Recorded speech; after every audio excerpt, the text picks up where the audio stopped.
ನಮಸ್ಕಾರ, ಆದಾಬ್, ಜೈ ಭೀಮ್. ನಾನು ನಿಮ್ಮ ಭಾಗ್ಯನಾರಾಯಣ ಬೊಗ್ಗವರಪು. ನೀವು ನೋಡ್ತಾ ಇದ್ದೀರಿ ಸುದ್ದಿ ಸರ್ಕಲ್.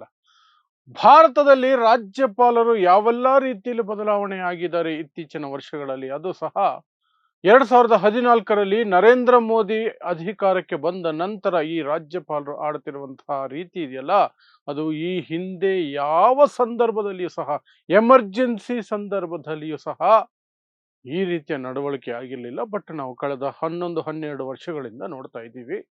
ಅಕ್ಷರಶಃ ಬಿಜೆಪಿಯೇತರ ಪಕ್ಷಗಳನ್ನ ಕಾಡ್ತಾ ಇದ್ದಾರೆ. ಅದಕ್ಕೆ ಹೊಸ ಉದಾಹರಣೆ ಅಂದ್ರೆ ತಮಿಳುನಾಡಿನಲ್ಲಿ ಈಗ ನಡೀತಾ ಇರುವಂತಹ high drama, high voltage drama. TVK ಅನ್ನುವಂತಹ ಹೊಸ ಪಕ್ಷ ನಟ ಜೋಸೆಫ್ ವಿಜಯ್ ನೇತೃತ್ವದಲ್ಲಿ ಅತ್ಯಂತ ದೊಡ್ಡ ಪಕ್ಷವಾಗಿ ಹೊರಹೊಮ್ಮಿದೆ. ಎಸ್, ಮೆಜಾರಿಟಿ ಮಾರ್ಕಿಂದ 10 ಸೀಟುಗಳಲ್ಲಿ ಕಡಿಮೆ ಬಿದ್ದಿದ್ದಾರೆ. ಬಟ್ ಅತ್ಯಂತ ದೊಡ್ಡ ಪಕ್ಷವಾಗಿ ಅವರಿಗೆ ಅಧಿಕಾರವನ್ನ ಕ್ಲೇಮ್ ಮಾಡುವಂತಹ ಒಂದು ಅಧಿಕಾರ ಇದೆ. ಅದನ್ನ ಬಳಸ್ಕೊಂಡು ಎರಡೆರಡು ಬಾರಿ ರಾಜ್ಯಪಾಲರ ಬಳಿ ಹೋಗಿದ್ದಾರೆ. ಎರಡೂ ಬಾರಿ ಸಹ ರಾಜ್ಯಪಾಲರು ಹೇಳೋದು, ಮೆಜಾರಿಟಿ ಮಾರ್ಕ್ ಇರುವಂತಹ 118 ಸಿಗ್ನೇಚರ್ಸ್ ನನಗೆ ತೋರಿಸಿ ಅಂತ.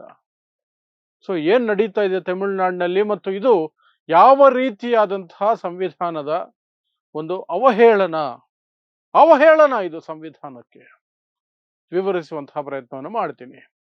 ಸೊ ತಮಿಳುನಾಡಿನಲ್ಲಿ ಹೊಸ ಕ್ರಾಂತಿಯ ರೀತಿಯಲ್ಲಿ ಟಿವಿಕೆ, ತಮಿಳಗ ವೆಟ್ರಿ ಕಳಗಂ ಅನ್ನುವಂತಹ ಪಕ್ಷ ಅಧಿಕಾರಕ್ಕೆ ಬರುವಂತಹ ಸನಿಹಕ್ಕೆ ಬಂತು. ಮೊಟ್ಟ ಮೊದಲ ಚೊಚ್ಚಲ ಚುನಾವಣೆಯಲ್ಲೇ ಭರ್ಜರಿ ಗೆಲುವನ್ನು ಸಾಧಿಸಿತು. ಯಾರೂ ಊಹೆ ಮಾಡಿರದಂತಹ ಒಂದೆರಡು ಎಕ್ಸಿಟ್ ಪೋಲ್ಗಳು ಬಿಟ್ರೆ ಯಾರೂ ಸಹ ಅಧಿಕಾರ ಪಡೆಯೋದಿರ್ಲಿ ಅಥವಾ ಮೆಜಾರಿಟಿಯ ಹತ್ರ ಬರೋದಿರ್ಲಿ, 30 ಸೀಟು ದಾಟುತ್ತೆ ಅಂತಲೂ ಯಾರು ಅನ್ಕೊಂಡಿರ್ಲಿಲ್ಲ, ಇನ್ಕ್ಲೂಡಿಂಗ್ ಮೀ. ನಾನು ಒಪ್ಕೊಳ್ತೀನಿ. ನಾನು ಸಹ ಅನ್ಕೊಂಡಿದ್ದು ಮ್ಯಾಕ್ಸಿಮಮ್ ಟು ಮ್ಯಾಕ್ಸಿಮಮ್ 30 ಸ್ಥಾನ ಬರಬಹುದು ಅಷ್ಟೇನೆ. ಮೇ ಬಿ ಕಿಂಗ್ ಮೇಕರ್ ಆಗಬಹುದು, ಇಲ್ಲದೆ ಹೋದ್ರೆ DMK ಆರಾಮಾಗಿ ತನ್ನ ಅಧಿಕಾರವನ್ನು ಉಳಿಸ್ಕೊಳ್ಳುತ್ತೆ ಅನ್ನುವಂಥದ್ದು ನನ್ನದು ಕೂಡ ಅಭಿಪ್ರಾಯ ಆಗಿತ್ತು. ಬಟ್ ಅದು ಸಹ ಸುಳ್ಳಾಯಿತು. ಎಲ್ಲರ ನಿರೀಕ್ಷೆಗಳು ಅಥವಾ ಎಲ್ಲರ ಏನು ಭವಿಷ್ಯಗಳು ಸುಳ್ಳಾದವು. ಯಾವ ಎಕ್ಸಿಟ್ ಪೋಲು ಇದು ಮಾಡದ ಲೆಕ್ಕದಲ್ಲಿ 108 ಸ್ಥಾನಗಳನ್ನು ಪಡ್ಕೊಳ್ತು. ಅಲ್ಲಿ 234 ಪೈಕಿ 234ರಲ್ಲಿ 108 ಸ್ಥಾನ ಪಡ್ಕೊಂಡಿದೆ ಅಂದ್ರೆ ಮೆಜಾರಿಟಿ ಮಾರ್ಕ್ ಇಂದ 10 ಸ್ಥಾನಗಳಲ್ಲಿ ಅದು ಕೊರತೆಯನ್ನು ಎದುರಿಸ್ತಾ ಇದೆ. ಬಟ್ ಕಾಂಗ್ರೆಸ್ ಓಪನ್ ಆಗಿ ಸಪೋರ್ಟ್ ಕೊಟ್ಟಿದೆ. 5 ಸೀಟುಗಳು ಕಾಂಗ್ರೆಸ್ ಸಪೋರ್ಟ್ ಕೊಟ್ಟಿದ್ದು ಸರಿನಾ, DMK ಬೆನ್ನಿಗೆ ಚೂರಿ ಹಾಕಿದೆ ಅಂತ DMK ಹೇಳ್ಕೊಳ್ತಿರೋದು ಅದು ಬೇರೆಯದೇ ಆದಂತಹ ಒಂದು ಚರ್ಚೆ. ಅದಕ್ಕೆ ಈಗ ಬರೋದು ಬೇಡ. ಬಟ್ ಕಾಂಗ್ರೆಸ್ ಅಂತೂ ಆ ಕೆಲಸ ಮಾಡಿತು, ಓಪನ್ ಸಪೋರ್ಟ್. ಇನ್ನು ಕಮ್ಯುನಿಸ್ಟ್ ಪಕ್ಷಗಳು ಎರಡೆರಡು ಸೀಟುಗಳಿದೆ, CPIM CPI, ಅದರಲ್ಲಿ ಎರಡೆರಡು 4 ಸೀಟ್ ಆಗ್ತವೆ. ಆನಂತರ VCK, ವಿಡುದಲೆ ಚಿರತೆಗಳು ಏನೋ ಒಂದು ಇದೆಯಲ್ಲ, ತಿರುಮಾವಳ ಒಂದು, ಅವರದೊಂದು ಪಕ್ಷ, ಅವರ ಕಡೆಯಿಂದಲೂ ಸಹ 2-3 ಸೀಟ್ ಇದ್ದಾವೆ.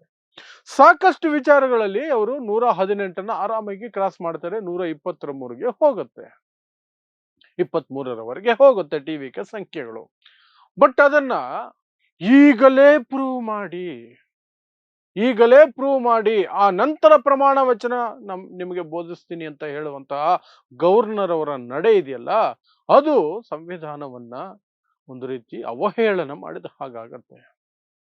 ಯಾಕೆ ಅಂತ ಹೇಳ್ತೀನಿ. ಈಗ ರಾಜ್ಯಪಾಲರ ವಿಚಾರಕ್ಕೆ ಬರೋಣ.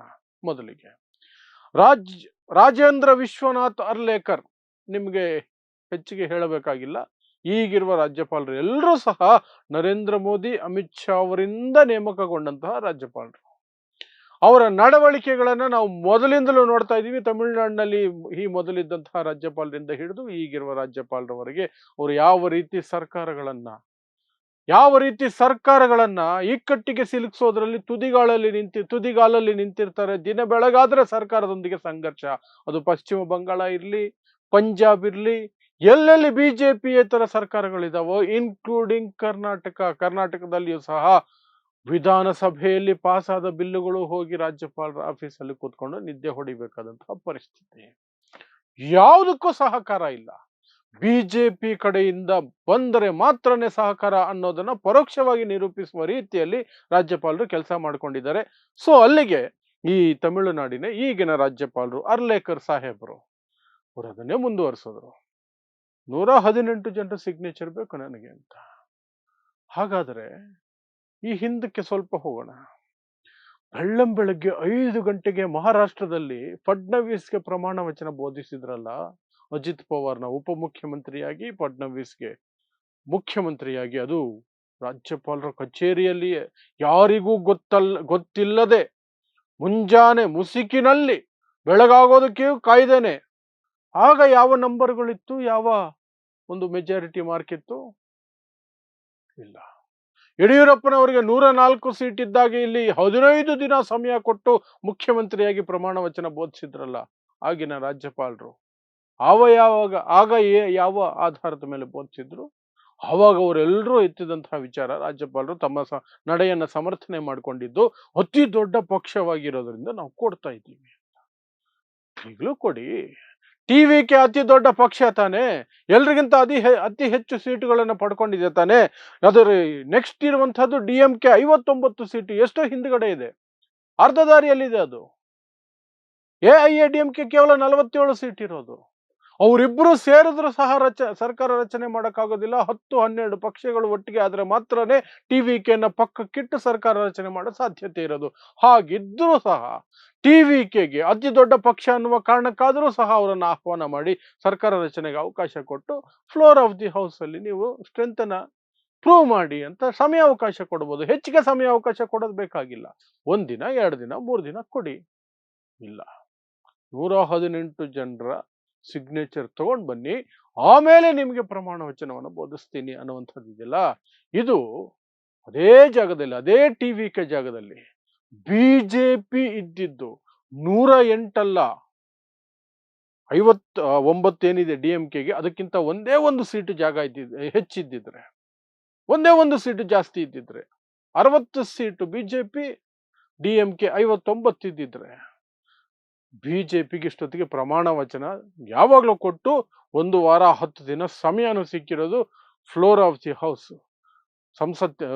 ಸದನದ ಒಳಗೆ ನೀವು ಬಹುಮತವನ್ನು ನಿರೂಪಿಸಿ ಅಂತ ಸಮಯಾವಕಾಶನೂ ಕೊಟ್ಟಿರೋರು, ಮುಖ್ಯಮಂತ್ರಿಯಾಗಿ ನೇಮಕನೂ ಮಾಡಿಟ್ಟಿರೋರು.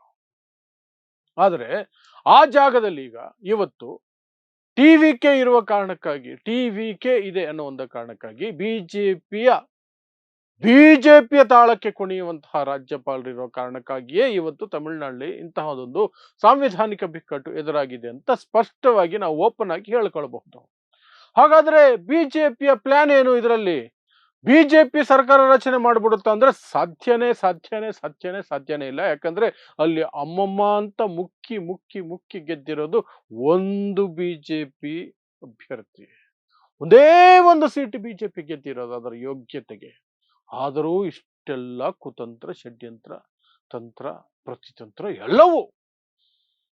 ಎಲ್ಲವೂ ಮಾಡ್ತಾ ಇದ್ದಾರೆ. ಒಂದು ಸೀಟು ಹಾಳಾಗೋಗ್ಲಿ, ಅವರನ್ನೇ ಕರೆದು ಸರ್ಕಾರ ರಚನೆ ಮಾಡೋಕೆ ಅವಕಾಶ ಕೊಟ್ಬಿಟ್ರಪ್ಪ. ಹೋಗ್ಲಿ, ಬಿಜೆಪಿ ಒಂದು ಸೀಟು ಗೆದ್ದಿದ್ರು ಸಹ ಬೆಂಬಲವನ್ನ ಹೊಂದಿದೆ ಅಂತ ಹೇಳಿ ಆದರೂ ಆ ಒಬ್ಬನಿಗೇನೆ ಮುಖ್ಯಮಂತ್ರಿಯಾಗಿ ಪ್ರಮಾಣ ವಚನ ಕೊಟ್ಬಿಡಿ, ಹಾಳಾಗೋಗ್ಲಿ, ಆ ಮಟ್ಟಕ್ಕೆ ಯೋಚನೆ ಮಾಡೋದಕ್ಕೆ ಜನರನ್ನು ತಳ್ತಾ ಇದ್ದಾರೆ. ಹಾಗಾದ್ರೆ ಬಿಜೆಪಿ ಲೆಕ್ಕಾಚಾರ ಏನು? ಅವ್ರದಂತೂ ಆಗೋದಿಲ್ಲ, ಏನು ಮಾಡೋಕ್ಕಾಗೋದಿಲ್ಲ.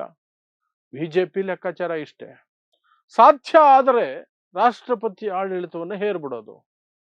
ರಾಷ್ಟ್ರಪತಿ ಆಡಳಿತ ಹೇರಿ TVK ಕೋರ್ಟಿಗೆ ಹೋಗಿ ಕೋರ್ಟಿಂದ ಆದೇಶ ಪಡೆದು ಬಂದು ಪ್ರಮಾಣ ವಚನ ಸ್ವೀಕರಿಸಿ ಅಷ್ಟೊತ್ತಿಗೆ ಸುಸ್ತಾಗ್ಬಿಡ್ಬೇಕು.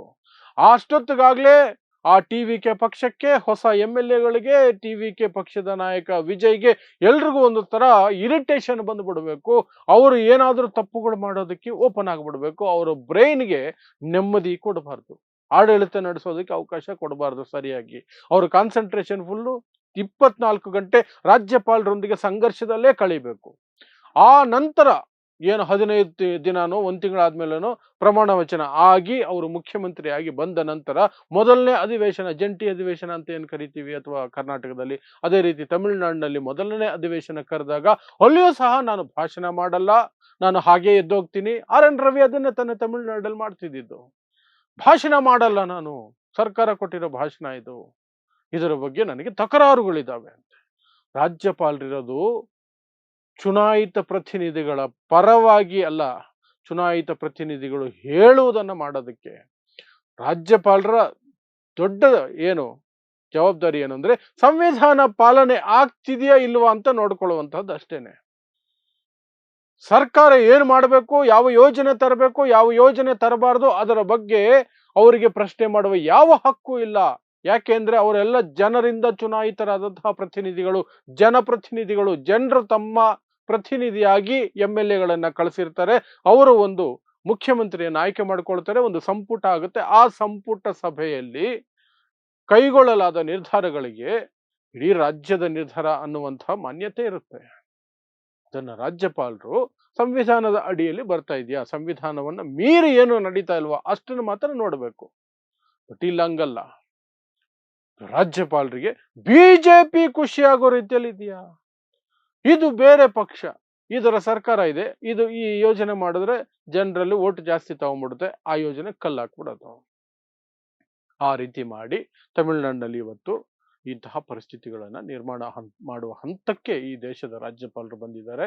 ಅವರ ಉದ್ದೇಶ ಇಷ್ಟೇ, ಸಾಧ್ಯ ಆದಷ್ಟು ತಡ ಮಾಡಬೇಕು, ಇರಿಟೇಟ್ ಮಾಡಿಬಿಡ್ಬೇಕು TVKನ ವಿಜಯನ.